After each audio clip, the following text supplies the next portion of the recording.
Assalamualaikum warahmatullahi wabarakatuh. Perkenalkan, saya Anissa Maulida.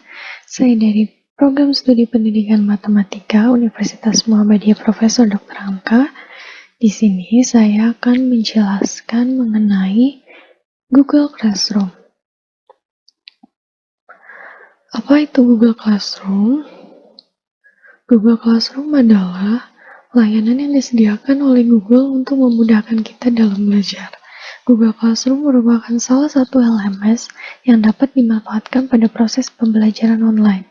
LMS ini didukung berbagai fitur yang dapat digunakan untuk mendukung proses pembelajaran, terlebih lagi pembelajaran jarak jauh, baik membuat kelas ataupun berdiskusi secara online, serta membuat kita menjadi efisien.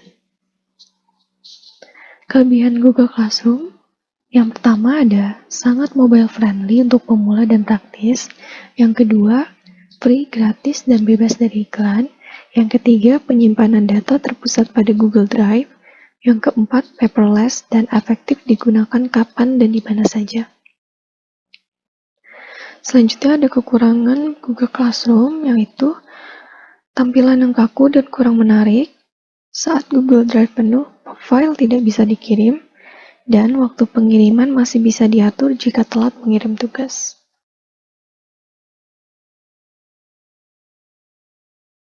Pertama-tama, kita akan melakukan pengenalan pada menu Google Classroom. Search Google Classroom, buka Google Classroom-nya. Nah, di sini adalah ini merupakan tampilan depan pada Google Classroom. Tampilan depan pada Google Classroom yaitu terdapat beberapa kelas yang akan muncul saat kita membuka Google Classroom. Nih, ada tulisan daftar tugas. Daftar tugas di sini ialah tugas-tugas yang ditugaskan. Tidak ada, yaitu tidak ada tugas. Lalu, selesai itu untuk tugas-tugas yang sudah diselesaikan. Jika kita mengklik garis 3, nah di sini terdapat kelas-kelas yang kita masukkan di Google Classroom. Kita balik ke home, yaitu ke kelas, ada tampilan plus, yaitu gabung ke kelas untuk murid dan buat kelas untuk guru.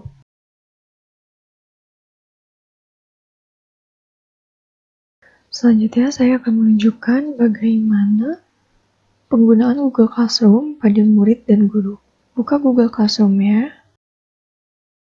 Yang pertama-tama kita lakukan ialah membuat kelas. Untuk seorang guru, klik tanda plus lalu membuat kelas. Nih, di sini bisa kita tulis nama kelas yang akan kita buat, misalkan Matematika 7A. Mata pelajaran matematika. Lalu kita klik buat.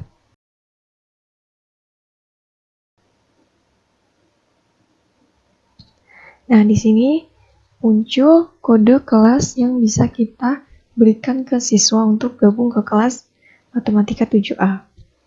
Pada menu ini ada forum, tugas kelas, anggota, dan nilai. Di forum ada umumkan sesuatu ke kelas Anda.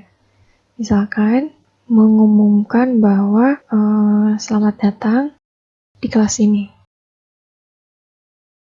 Nah, ini hasil yang tadi kita umumkan di kelas. Kode kelasnya bisa kita salin lalu kita sebar ke murid. Ini untuk tampilan guru. Lalu bagaimana tampilan Google Classroom pada seorang murid? Buka Google Classroom-nya. Pada Classroom sebagai murid, kita klik tambah, yaitu Join Class. Masukkan kode kelasnya, lalu pilih Join. Nah, telah muncul pengumuman selamat datang di kelas Matematika 7A yang tadi sudah kita buat. Selanjutnya, muncul murid yang masuk ke dalam Google Classroom. Kita masuk ke tugas kelas, kita pilih buat, ada buat tugas Dan pertanyaan, gunakan topik untuk mengatur tugas kelas ke dalam modul atau unit, dan urutkan tugas seperti yang ingin Anda perlihatkan kepada siswa. Di sini akan ada folder drive kelas, yaitu isinya bahan ajar dan materi-materi yang akan kita masukkan ke Google Drive. Klik buat, di sini ada tugas kuis, pertanyaan, materi, gunakan kembali postingan, dan topik. Jika saya ingin membuat absen, saya akan memilih tugas kuis. Nah, judulnya misalkan absensi matematika 7A. Tunjuknya, silakan isi daftar hadir.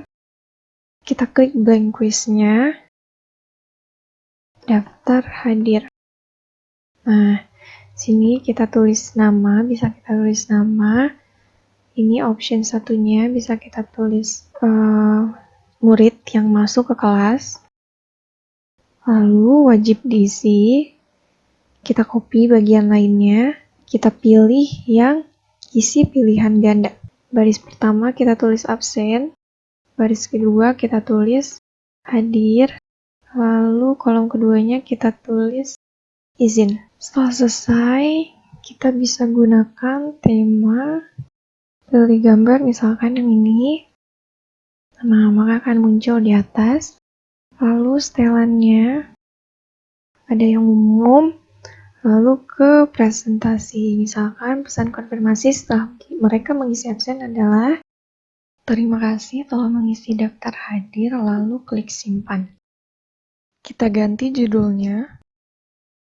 Nah, setelah kita mengisi daftar hadir dan kita membuat hadir dan izin, kita balik ke kelas, sudah ada tulisan daftar hadir. Lalu kita tugaskan untuk semua siswa. Sebelum kita tugaskan, kita tulis topik di sini yaitu daftar hadir. Lalu kita tugaskan.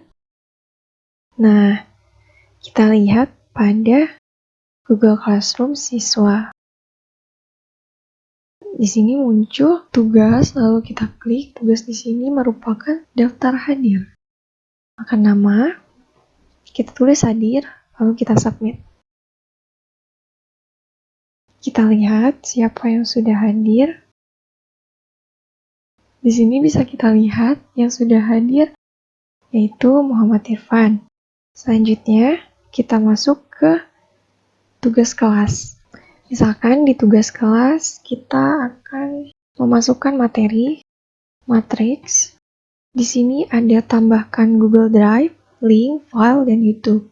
Karena saya sudah menyiapkan file, jadi saya akan memasukkan file yang akan kita sebar ke Google Drive. Nah, misalkan kita tulis deskripsinya, pelajari materi.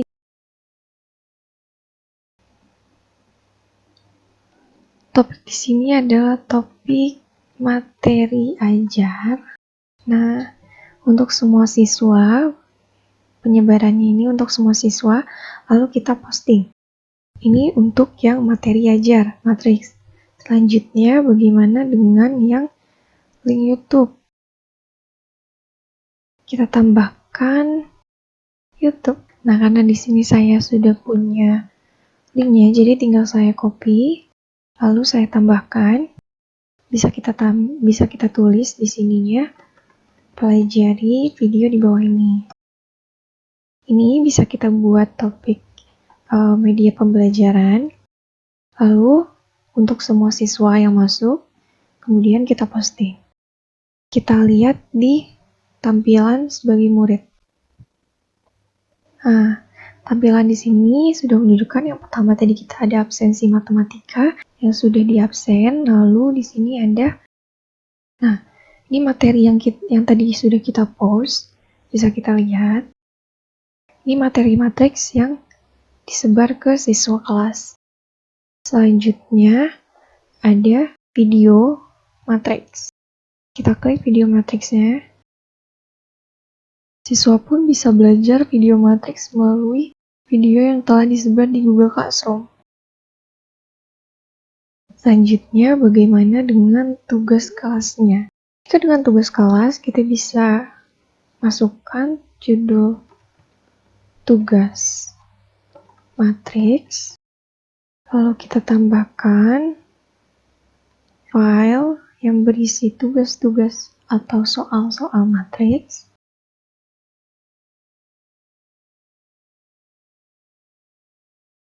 Di sini kita tetap pilih untuk semua siswa, poinnya 100.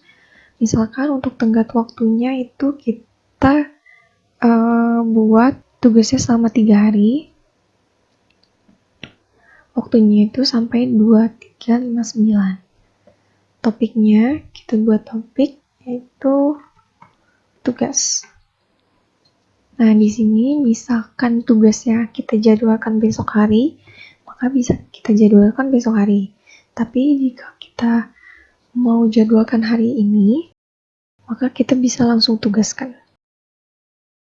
Nah, ini tugas matriks yang telah kita bikin. Bagaimana dengan tampilan yang ada di murid? Maka tampilan yang ada di murid akan menunjukkan tugas matriks. Kita klik tugas matriksnya. Nah, ini soal yang telah diberikan oleh seorang guru. Ini soal-soalnya. Di sini ada due date-nya, yaitu dikumpulkan pada Mei tanggal 6, jam 11.59 PM. Dengan poin maksimal yaitu 100 poin. Misalkan seorang murid ingin mengumpulkan tugasnya. Ini jawabannya. Setelah diupload, jawabannya bisa kita klik turn in atau serahkan. Pada tampilan murid sudah selesai, lalu kita lanjut ke tampilan guru. Kita lihat di tugas matriks ini bahwa ada murid yang sudah mengumpulkan tugas. Bisa kita lihat ini tugasnya yang sudah dikerjakan. Di sini juga kita bisa langsung memberikan nilai. Misalkan nilai yang didapat adalah 95. Bisa langsung kita klik kembalikan. Dan pada tampilan murid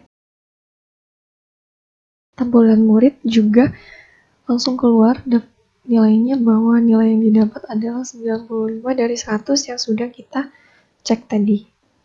Nah, itu dia penjelasan mengenai Google Classroom. Apa itu Google Classroom, kelebihan, kekurangan, menu-menu pada Google Classroom maupun penggunaannya, baik dari siswa maupun guru.